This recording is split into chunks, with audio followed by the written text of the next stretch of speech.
Hello，大家好，我係 Karen，歡迎大家返嚟靈光一閃呢個頻道嘅。有段時間冇發佈新嘅影片啊，咁其實因為呢，我最近喺度睇緊一個好有用嘅一個方法喎，諗住整理一下資料同大家講一講嘅。呢個方法呢，就叫做河勾波洛，係咪聽落去個名好得意呢？其實呢，佢嗰個又有一個名呢，就叫做零極限，唔知大家有冇聽過？首先就同大家介紹一下先啦。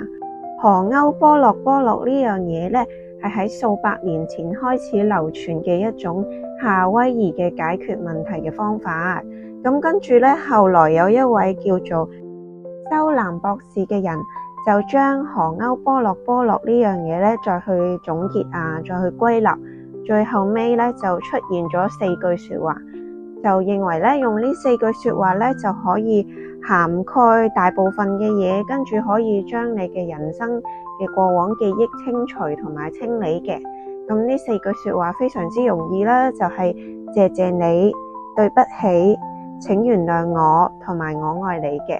咁並且咧，亦都會覺得話其實你講我愛你就 OK 噶啦，因為我愛你係可以包括埋前面嗰3句嘅，我愛你呢一句係最重要嘅。咁樣咧，就首先同大家講一講，究竟我哋所謂嘅清理，究竟係清理啲咩咧？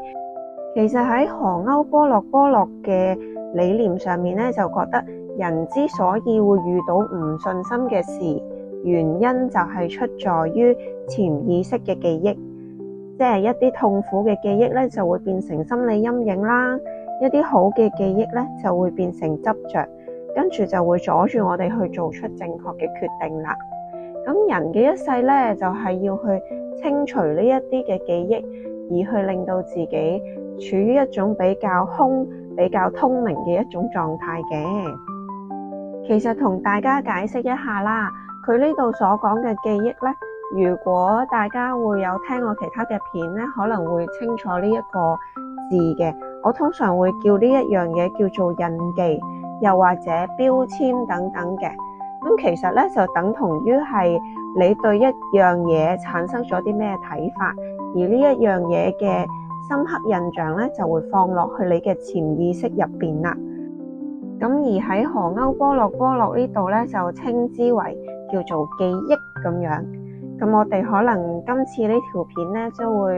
可能會打亂嚟用啦，有時會用印記，有時候會用記憶啦。咁大家可能到時候就識得分其實都係講緊同一樣嘢嘅，不過可能我嗰個 moment 用嗰一個字就覺得比較適合啲咁樣啫。其實零極限呢個用法嘅情況咧，係好符合我哋平時嘅同大家講開嘅印記嘅情況啦。即係話咧，我哋對於一樣嘢咧產生咗一種點樣嘅印象，又或者有一種點樣嘅諗法咧，就會放落去我哋嘅潛意識入邊，從而喺我哋日常生活入邊會表達出嚟，甚至乎咧係唔覺就會做咗某一啲嘢去符合我哋潛意識嘅諗法嘅。當然，如果用翻吸引力法則或者信念創造實相嘅方法嚟去解釋嘅話咧，就係我哋潛意識入邊嘅嘢咧，係會幫我哋創造我哋嘅外界環境嘅，導致我哋身邊出現嘅人事物咧，都會按翻貼翻潛意識嘅諗法去進行嘅。舉個例子啦，其實我發現咧，我哋好多人嘅屋企入邊都會有一種約定俗成嘅。即係某一啲事情，你會覺得如果係佢嘅話，佢就一定會同意或者唔同意噶啦。好似咧，有時候我哋有啲嘢想做咧，會有一種諗法就係我都係唔同我阿媽或者阿爸講啦。如果問得佢哋嘅話，佢哋又一定會反對噶啦。但係事實上咧，其實呢樣嘢咧，可以話係我哋本身嘅潛意識，又或者記憶啦。就之前做過好多件事咧，都會受過阿爸阿媽嘅批評，又或者話你做乜嘥錢去做呢啲嘢咁無謂，類似咁嘅嘢。就係因為聽得多呢啲嘢咧，所以我哋潛意識入邊都會種咗一粒種子入去就係我費事同我阿爸阿媽講啦，因為咧佢就一定唔同意嘅咁樣。咁其實呢一個潛意識嘅種子，呢一啲記憶咧，就係喺荷歐波洛入邊所講嘅，呢一啲就係嗰啲會阻礙我哋、妨礙我哋做出決定嘅一啲嘅固有嘅信念啦。其實咧，有時候可能呢啲一啲嘅事件咧，喺每一個時候會出現啲唔同結果，因為就你始終你想做嗰樣嘢，你係真係未問過啊嘛，未問過你父母啊嘛，咁可能喺呢一個狀態入邊，啱啱好呢一件事，你阿爸阿媽都想做嘅，都覺得 OK 嘅，又或者佢聽到自己啲朋友話咁做幾好喎，咁跟住佢咧又會覺得呢件事係一個唔錯嘅決定，咁啱得咁巧係你未問佢啫，所以就產生咗呢一種嘅感覺，所以咧就你亦都唔會去問佢啦，基於你本身有嘅咁嘅標籤俾咗你阿爸阿媽，所以就話呢樣嘢就會阻礙我哋去做決定，又或者做一啲溝通交流等等嘅。大家知道咗呢一樣嘢嘅原理本身究竟係為咗要清除啲咩啦？咁依家大概咧就同大家講下究竟要做啲乜嘢可以幫助到你清除呢一啲舊有嘅記憶、舊有嘅印記啦。咁其實個方法都非常之簡單㗎喎。如果大家有聽過咧，就係零極限4句子，謝你，對不起，請原諒我，我愛你，重複地喺個心入邊嗰度諗就 OK 噶啦。其實好容易，好簡單，同埋咧，你嘅心入邊就諗呢個係俾我潛意識嘅。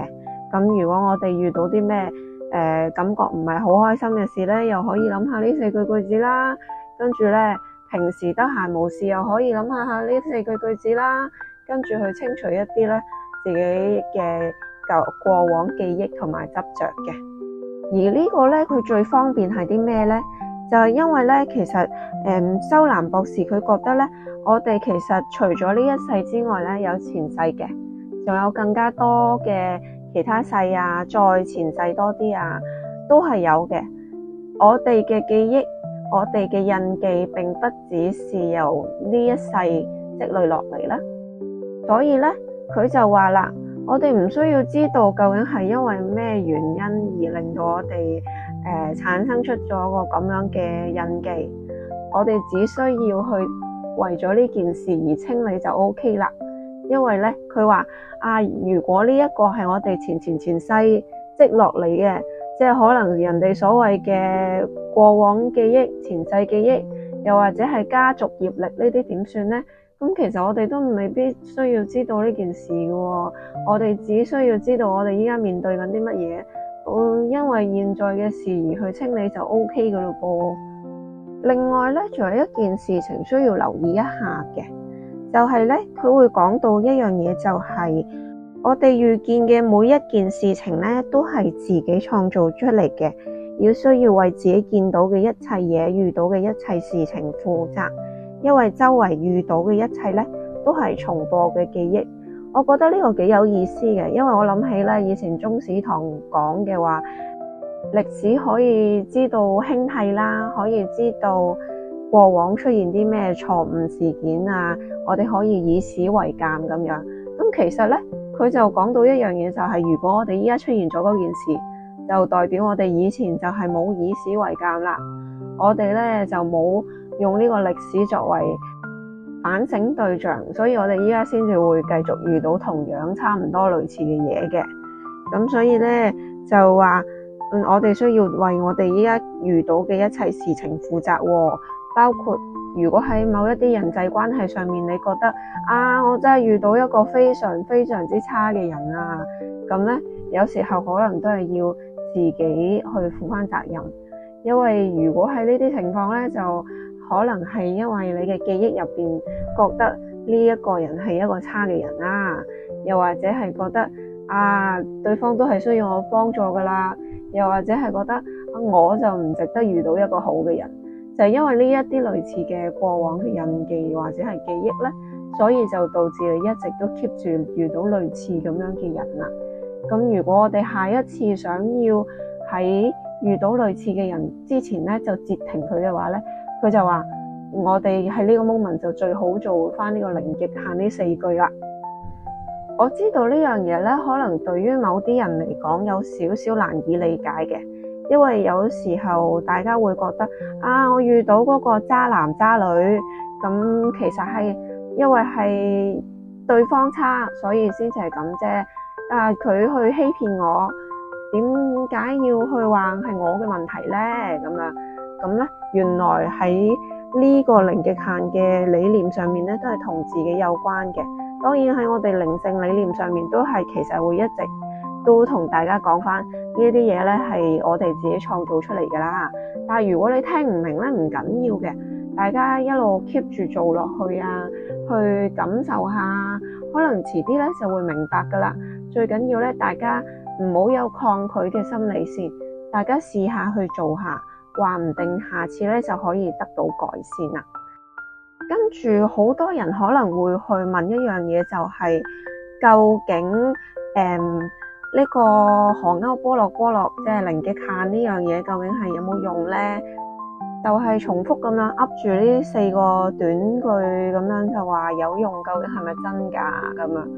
我咧之前其實我都有疑惑過呢件事嘅，我唔係第一次接觸零極限呢樣嘢㗎啦，我以前都曾經係接觸過嘅。都有人同我講過，只要講呢4句說話咧，就會令到自己生命有好大改變。咁我當初就其實唔知道，原來呢個係一個清理嘅模式啦，就係知道對方叫我講，我咪試下講類似嗰啲啦。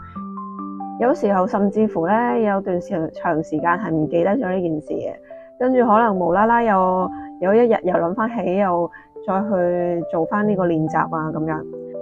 咁其實咧，我覺得大家會有懷疑呢樣嘢有冇效咧，都係好正常嘅事嚟嘅。但係我覺得咧，有時候有啲嘢咧，大家可以去試下先。同埋咧，如果大家有玩靈擺嘅話咧，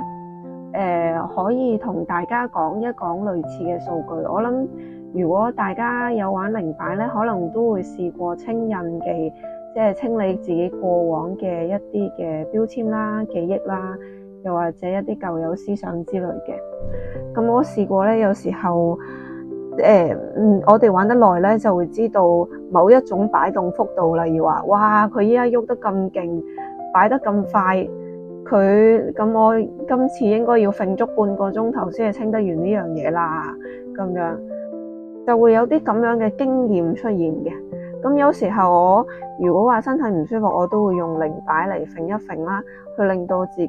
舒服啲啊。當然我可以話呢樣嘢係有效嘅。咁有時候唔舒服嘅時候用靈擺調整一下身體能量頻率咧，係真係可以令到自己可能瞓到一個好舒服嘅覺啊。咁瞓完之後覺得成個人舒服咗，類似咁樣啦。咁咧有時候我真係揈靈擺呢件事咧，清理呢樣嘢可能係可以清好耐，有時候要15分鐘、半個鐘，真係不等嘅。甚至乎有啲好耐積累咗好耐嘅一啲舊有思想信念，可能要斷斷續續清2-3個鐘咁樣。當然啦，因為中途隻手係會勁攰嘅，所以係真係要斷斷續續啦。唔係嘅話係攰到冇朋友，隻手好似斷咗咁樣咧。我有時候我試過咧，如果用荷歐波洛呢4個句子去加上清靈擺嘅時候咧，去評估一下我究竟有冇快咗咧，即係清類似嘅感覺嘅事件會唔會快咗咧？咁我有試過本身有個唔係好舒服啦，清靈擺就覺得佢嗰個幅度可能 around 要清15至20分鐘左右嘅。咁咧，當我用埋謝你、對不起、請原諒我、我愛你呢4個句子加入去呢個清靈擺嘅時候咧，我就會發現，哇，快咗好多啊！2-3分鐘就搞掂咗啦。咁即係點咧？咁即係咧，原來呢4句子咧係有效地幫助我哋清印記嘅時候去進行一個加速嘅行為嘅喎。咁即係我哋亦都可以發現，我發現啦，其實呢個係真係有效嘅。咁大家都可以試下啦。如果大家有玩開靈擺嘅話，亦都可以試下啦。會覺得會話哇，原本要清一段時間嘅嘢，加速咗好多好多。咁我原來呢一個係真係好有用嘅喎。另外咧，完結之前咧，想提醒一下大家啦，就係咧，我哋經常都會提點一樣嘢嘅，就係當你手上面攞住一紮沙嘅時候咧，你越捉緊得越大力咧，嗰啲沙係會流得越快，走得越快嘅。所以咧，無論係講呢4句句子啦，又或者係我哋清靈擺嘅時候咧，都要保持翻一個比較平靜少少，同埋冇咩功利心去進行嘅。雖則我哋可能話依家唔舒服，我要清靈擺，又或者我依家唔舒服，我用紅歐波洛呢4句句子。咁但係咧，如果你成日喺度問住我幾時可以舒服啊？幾時可以舒服啊？又或者幾時先有效啊？點解佢個人總係咁嘅，總係個性格都係咁樣，都仲係對我唔好啊嘛？類似呢啲狀態嘅話咧，你會增加咗你揸住嗰紮沙嗰個手嘅力度，你咧成功嘅機率咧就會降低噶啦。所以大家咧要用翻個平常心啦，要放輕鬆啦。就覺得呢件事係一個比較簡單簡易嘅事情去進行佢，跟住任由佢慢慢地發展落去，咁就 OK 噶啦。咁就會令到大家有個更加容易地有成效啦。咁今日咧就多謝大家咧就聽呢個影片咁樣咧。如果大家都覺得呢樣嘢有效嘅話咧，我可以請大家咧喺留言嗰度講一講。感謝我哋有呢一個咁好嘅工具咧，令到我哋嘅人生變得更加美好。好啦，多謝大家今日嘅收聽。如果覺得有用嘅話咧，可以 share 俾朋友。拜拜。